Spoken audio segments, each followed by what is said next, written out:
Everyone, so this video I'm going to break down Chris' awakening skill, and let's get into it.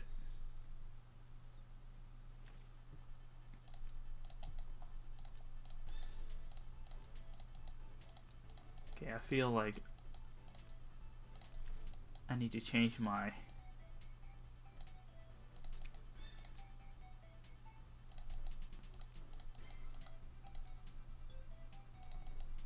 holy units. I'm going to change it to maybe heavy infantry, or Highland would be better. Highland will be a little bit stronger.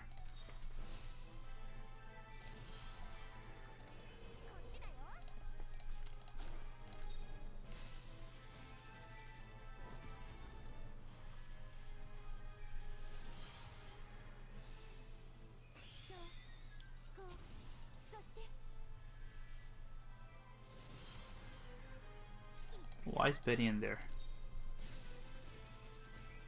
I should read the story.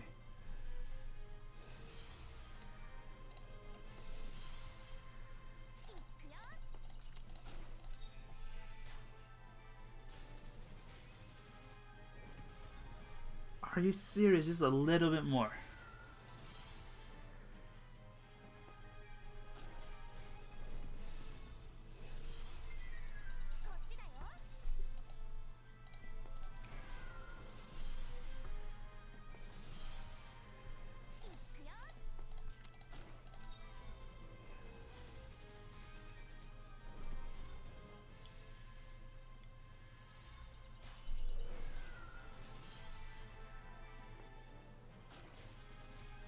Okay, this part is the easy part.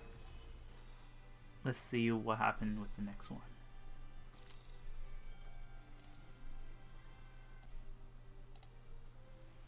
Okay. Benevolence. We're gonna take a look. But we'll take a little later.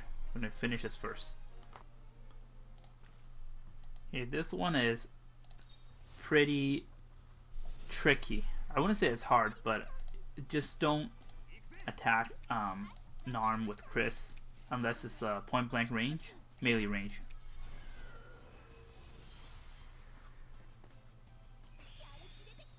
Narm will counter hit one shot. My Chris is really strong, but then still got counter hit, so gotta play very passive here. Utilize the 2 tanks. Man, I should have brought mass attack too. Now I think of it. But this one's R6 skill. Ah, right. Well, I need a healer. So if I were to attack, I have to attack right now.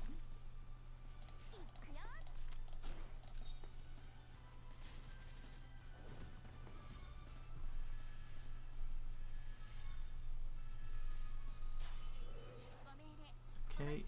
Well, Chris is my only healer, so I really gotta be careful.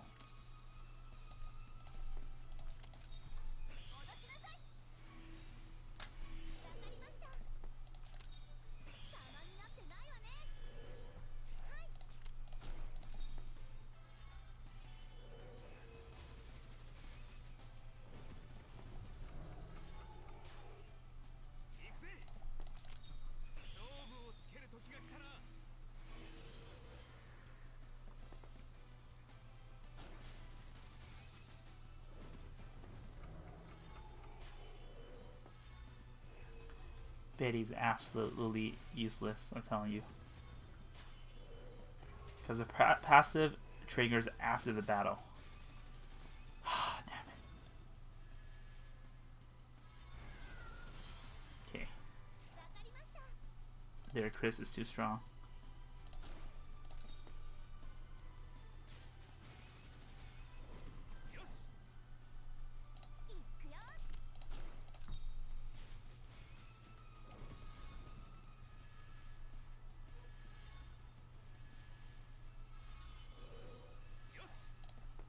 I should use this. No, actually I should use this. This one should kill.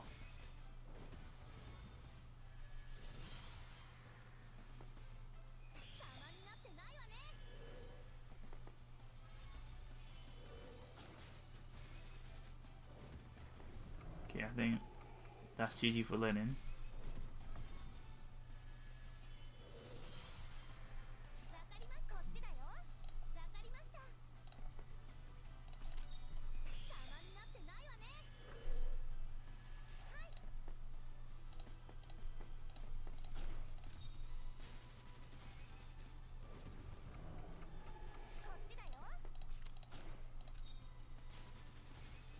Oh no.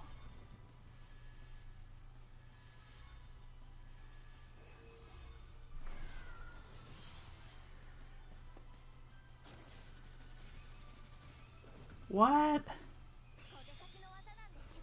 Alright, now I'm gonna clutch this out.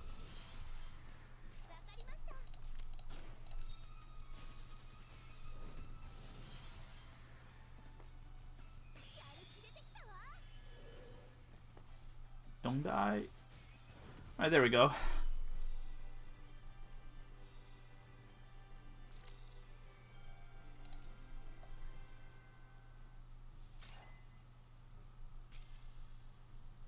Alright, now we got this skill.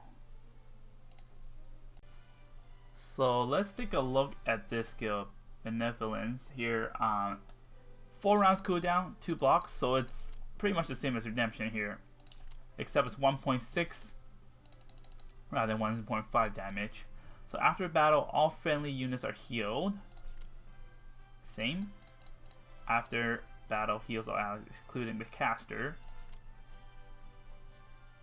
All friendly units. Oh, I don't know if this is the same. So the description is a little bit different. So maybe it'll also heal Chris herself. 1 debuff can be dispelled. So I wonder if the 1 debuff is actually like applies even if they're not around Chris. If it's around Chris, then that's 2 debuff removed. So that's very strong. If you have melee soldiers, they will also attack. So this one's the same. It doesn't. You see, it's like melee soldiers also attack. So it doesn't make this really superior yet. So before you attack, this unit's HP will be increased by 20%. That's huge. And damage taken will be reduced by 20%.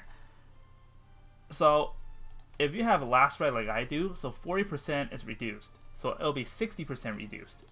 So that's really big. For 2 turns, if the enemy hero is a demon, they will be stunned before you attack. So it just sounds like to me it's like a counter to Listo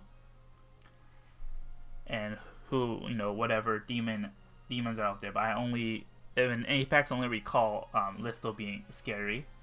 But for PvE wise, this one itself, I already one shot everyone, especially if you use C-Law here. So anyways, we're gonna go right into battle and let's test this out. Okay, so we're gonna try it out on the stage. So these guys do have what we call it, wind pressure, so that will deal 1 debuff. So I'm just gonna stay right here and let this is annoying, get hit here.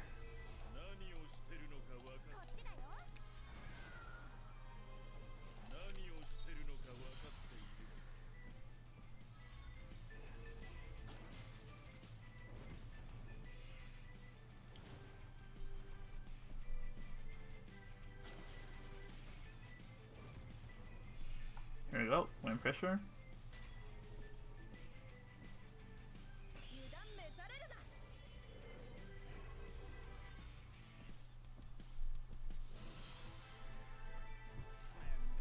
Alright. So I'm going to attack this one, because I know that if I'm next to my allied unit, it'll dispel. That's her passive here. Dispel 1 debuff, and also give a random buff. So I'm going to turn on the animation, and let's snipe this one.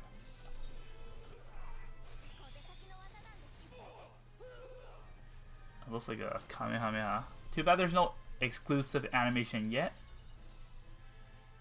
Okay, so you can see it actually did dispel. So you guys saw earlier, it did dispel from the whole map. So here I couldn't get them to trigger their wind pressure.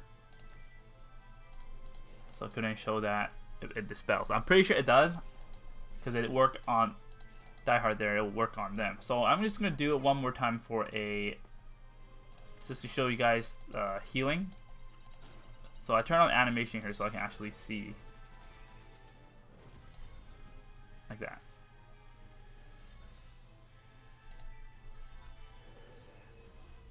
So now she got her buff, like you can see. Is it really good? I don't know. I feel like now your enchant needs to be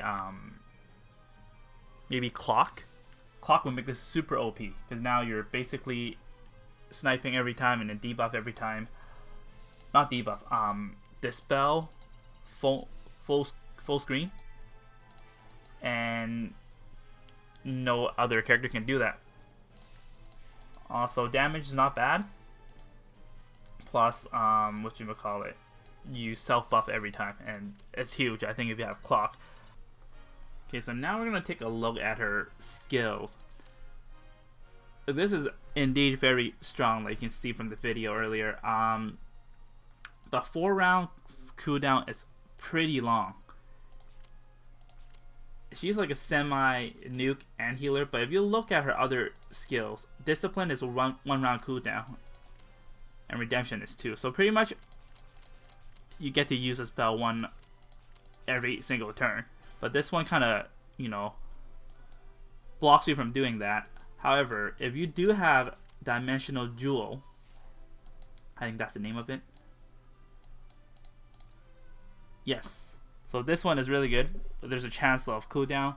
Or, like I said earlier, if you have your enchant as clock, that'll be really strong. But if you are using her for PvE, I totally recommend you use clock. There's no reason not to. It's just so strong. Of course, magic works as well. But if you're using PvP, I used her PvP in Season 1 and 2 in Apex. Honestly, Breeze is the best enchant out there if you're using her for PvP, because she needs the mobility. If you can't attack each turn, there's no difference than, you know, having these cooldown. Like you're just waiting for a chance to use. So I recommend Breeze. But anyway, so it's good, but it's a little bit underwhelming in my opinion. I don't think it's like amazing. But these two will actually keep your team very healthy for at least 2 turns. And Dispel 1 debuff is not very strong. Let's say if you get hit by Bozo, 1 debuff doesn't really help. Usually there's 5, 6, even up to like 8 debuffs. So using it or not, up to you. And this is how this one works. Thanks for watching, guys, and hope this video helps.